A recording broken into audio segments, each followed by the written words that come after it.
عندي حل المتراجحات الآتية. هذا ممكن يجي سؤال دورة، وإجا كتير.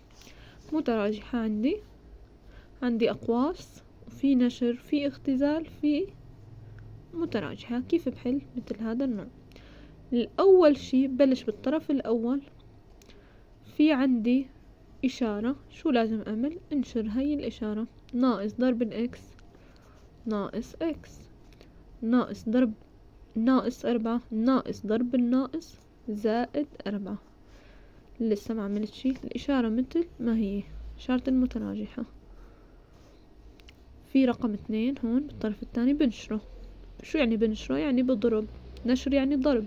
2 ضرب 3 6 إكس، 2 بناقص 5 ناقص 10.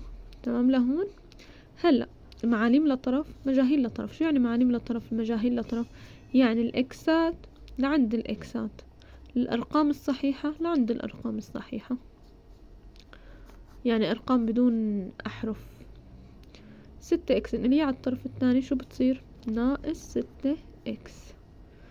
الأربعة اللي هي على الطرف الثاني ناقص 4. الباقي مثل ما هو. الناقص 10 نزلتها مثل ما هي ناقص 10.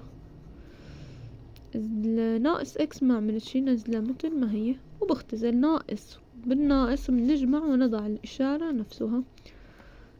1 و6 7 إكس، ناقص 10 وناقص 4 ناقص 14. منقسم. هلا المضروب بأمثال المجهول منقسم عليه،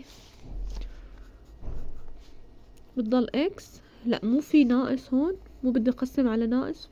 بهي الحالة بقلب إشارة المتراجحة. لما بيكون مع الإكس ناقص بنقلب إشارة المتراجحة. تطلع عندي ناقص 14 تقسيم ناقص 7. شو بيطلع؟ الناتج النهائي إكس أكبر أو تساوي 14 تقسيم 7 هو 2، وناقص تقسيم الناقص زائد. تمام.